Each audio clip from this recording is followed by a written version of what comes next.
We had a client that we worked with, and she was really struggling with profitability. She kept raising tuition. She actually did 3 tuition increases within a 15-month cycle, and she still could not catch up.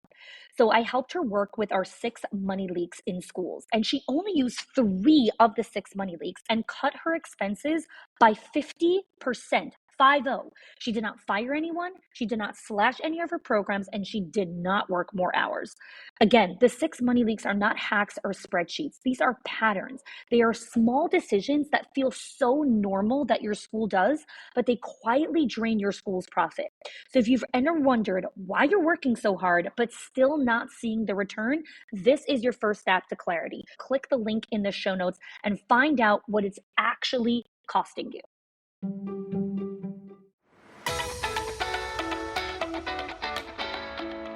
Welcome to the Schools of Excellence podcast, where we have conversations about education, leadership, and building a school of excellence. The goal on this show is to bring you clarity, up-level your mindset, and give you practical strategies and inspiration so you can show up with confidence and trust your decision-making. I'm Chani Olshansky. I'm a mom of 4 under 10, a former New Yorker, and been in the early childhood field my entire life. And I'm so grateful that you've joined me for this conversation. Hey friends, welcome back to another episode of the Schools of Excellence podcast. I am so excited to be back here again with you guys with the second episode in our first ever summer series. So last week I introduced to you guys that this summer I'm doing a special summer series with multiple episodes on all the different ways that you can prepare yourselves for the upcoming school year this fall. So today's episode is going to be all about the 5 signs of a thriving leader. And after nearly 2 decades in this field and speaking with hundreds of school owners and directors every single week and month, there are very specific patterns of behavior. And I've identified these top 5 signs that will symbolize that you are really thriving as a leader, that you're on the path, and that you continue to help build and sustain your school of excellence. So let's dive into the first sign of a thriving leader. Number 1, communication. A sign of a thriving leader is one that builds time into their calendar to speak to their teams. Now, I know you might be telling me, I speak to my teams all the time. Yes, you find them in the hallway, next to the bathroom stalls, all of that kind of stuff, at the drive-by pickup. Time in your calendar means that you have a calendar, that there is dedicated time for an employee to speak with you is very different. I dedicate 7 hours a week in one-on-one communication for my team members. That's a third of the time that I work is dedicated towards communication with my team member. Now, what communication does, what these conversations do, is they show that you're not afraid or avoid hard conversations. We actually have a template called the Difficult Conversation Template, which is available for you in the show notes that you could go check out that really helps you prepare for these difficult conversations. But you might be thinking, why is communication the number 1 sign of a thriving leader? A quiet leader, one who doesn't communicate with the team, is a leader that is scared, is a leader that is in survival. Think about the COVID crisis. What were all of you doing? Non-stop communication. Non-stop. Why? Because you weren't allowed to be silent during that time. People were waiting to hear from you. Those were the signs of, I got this. I know we're in a crisis, but we're going to be okay. And when you think about any transition, we always over communicate. We always say more than we might need to. And communication really shows the sign of bravery, of courageousness, of someone who doesn't shy away from these really challenging conversations that really need to be had. I had a conversation a couple of months ago with a client, Sarah Schreiner, and we did a live streaming together with her director. So Sarah's the owner and her director is Susan Schaller. And I asked her, what is one of the greatest signs, the greatest strategies that she's implemented to help her build the amazing culture that she has?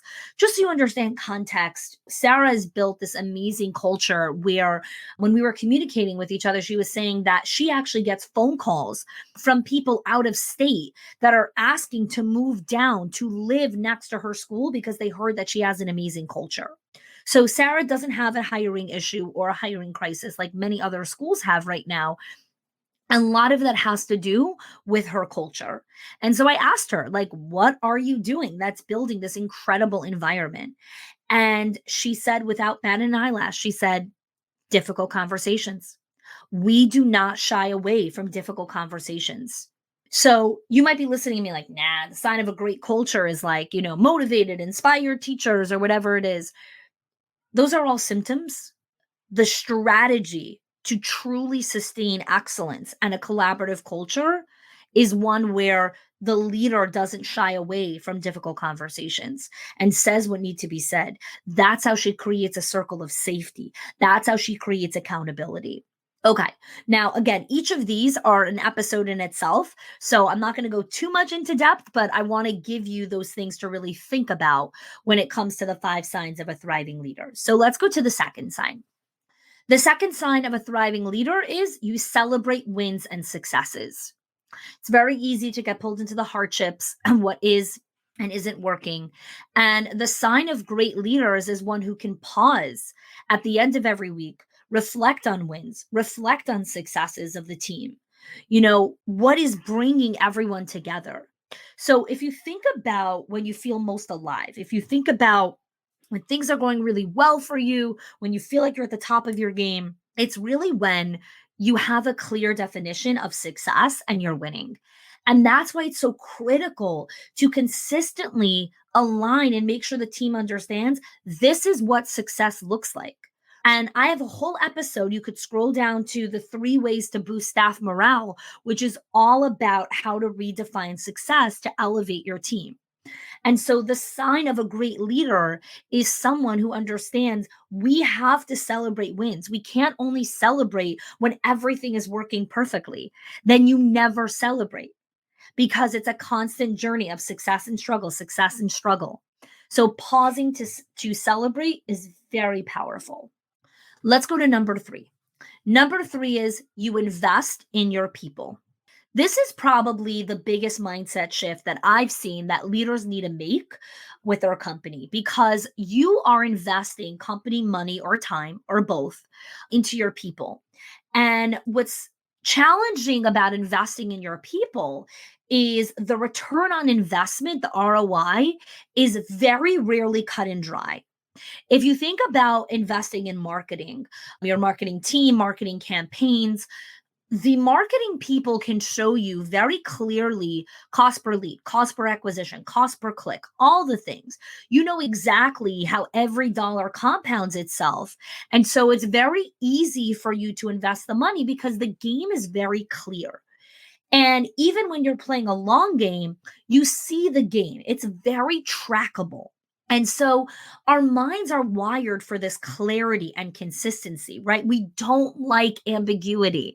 There's anything that COVID has taught us is that we don't like the unknown. We don't like the ambiguity. We don't like the uncertainty. And that is why it's so challenging to invest in people because there isn't certainty. I cannot give you 100% certainty that there is going to be an ROI. I can tell you that if you show up and you do the work, you're going to see results, but every person is going to get results in a different way. And so that's why sometimes when you invest, it feels like a wild card, right? We don't know what's really going to happen. But thriving leaders understand that the only path forward is investing in their people. And there's so many ways to invest, right? It's not just about investing in their leadership training and their growth. You can invest in giving people paid time off. It's a form of investing in people to help them be their better selves. You can invest in them going to a conference or a program that they want to join. It's really about understanding where do they want to go? Where's their path forward so that they have what it takes to go to the next level. This is why I created the confidence and resiliency training for your staff, and that link is in the show notes. It is a training specifically for your teachers. So when you purchase this training, it's a video training of me guiding them through how to become more confident and resilient. It comes with a workbook guide. And so as you go through the training, there are times when I say click pause and then I tell you to go into the workbook. And there's also an instructor's guide for you on how to facilitate the training.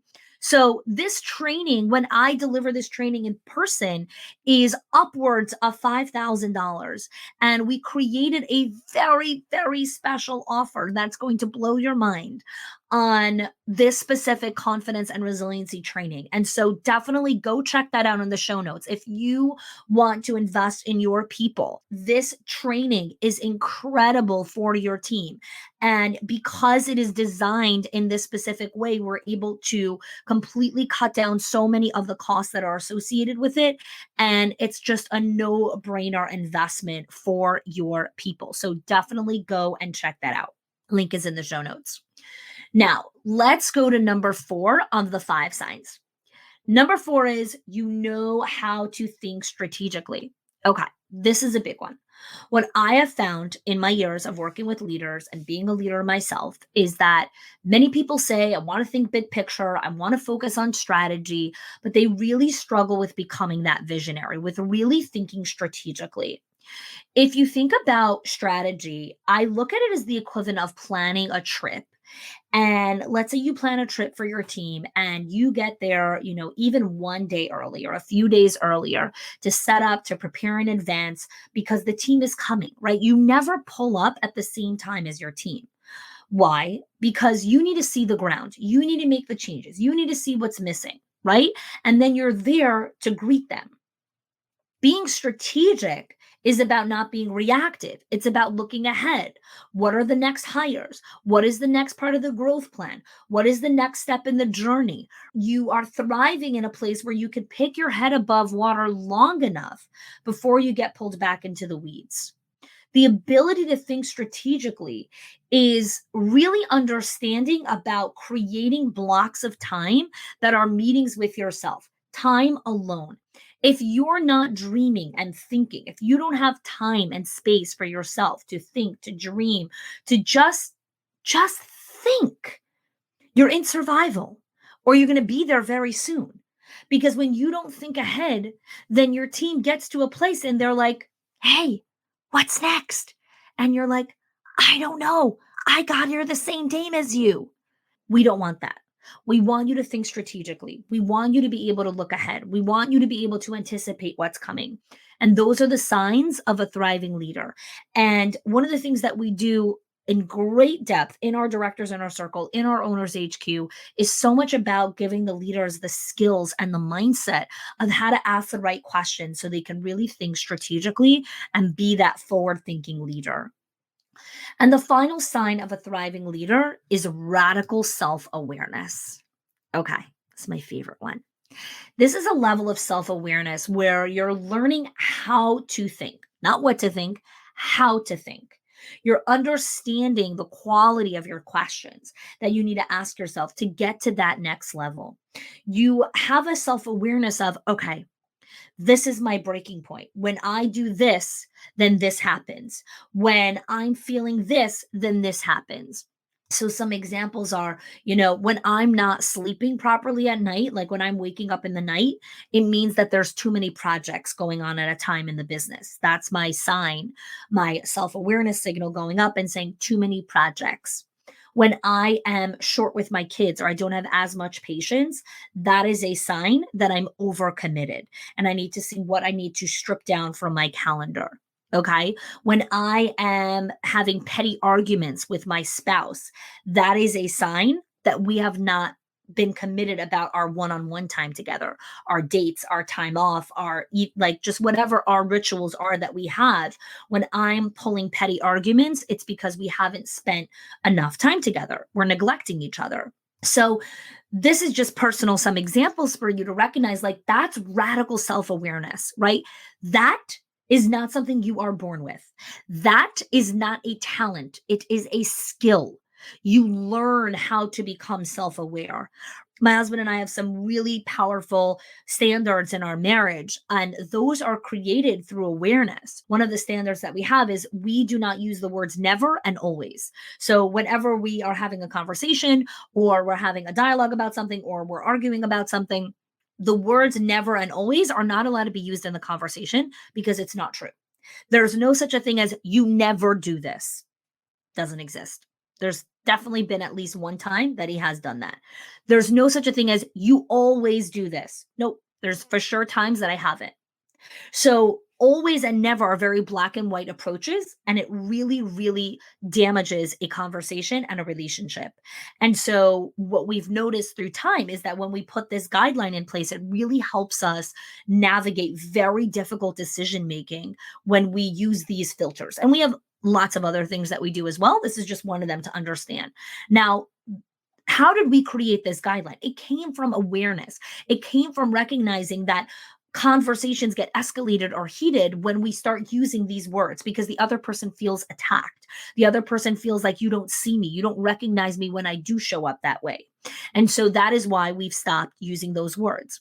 The reason I'm inviting you so much into my personal life in this way is because what I want you to realize is that understanding these components radically changes your entire life. This isn't just about you becoming an amazing leader in your school. This is about you becoming the leader of your life. This is about you stepping into your greatness. This is about you recognizing that being a thriving leader in your relationships, in your parenting, in your school, in whatever identity it is that you show up in, that's who you want to be in this world. You want to be the person who communicates, who celebrates other people's wins, who invests, who takes the time to think strategically, who's radically self aware.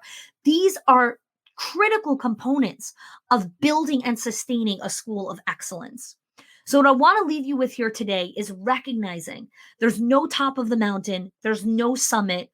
Building a school of excellence is about an incredible, amazing journey full of joy, triumph, gratitude, struggle, pain, loss, ambiguity, all the things. And when you're doing it within community and you're doing it with other people, ah, that is a rich life. That is the beauty of building excellence for yourself and the legacy that you leave behind. Thank you so much for joining me for today's episode on the 5 signs of a thriving school leader. And I would like to ask you for one quick favor. After you've had a chance to check out the show notes with the links and whatever it is you wanted to check out, if you can go ahead and scroll down in iTunes to rate and review this podcast. We have over 47 reviews already on this podcast, and every single review helps us climb higher and higher on the iTunes chart so more and more school leaders can find out about us on this podcast. So if you've been enjoying this show, if you've been enjoying these episodes, if they've helped you in any way to become that person that you're on the journey to becoming, would absolutely love if you can rate, leave us a review, and please remember this. Please, please, please remember this. You are doing an amazing job and you are doing the best that you can. And taking the time to listen to this episode is a huge strength of yours because you're taking the time to invest in yourself. Thank you for believing that you are worthy.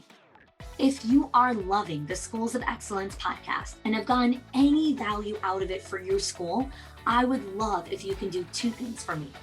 1, subscribe to the show so you never miss an episode. And 2, can you please leave us a review? Reviews help other school leaders know that this is the place to learn how to build a school of excellence. And I would be so grateful if you can do that for us. Your help and support makes this show to be able to be listened by the thousands of other school leaders all around the world. Thanks so much for listening, for giving us your time and attention each and every week, and I appreciate that you have joined us.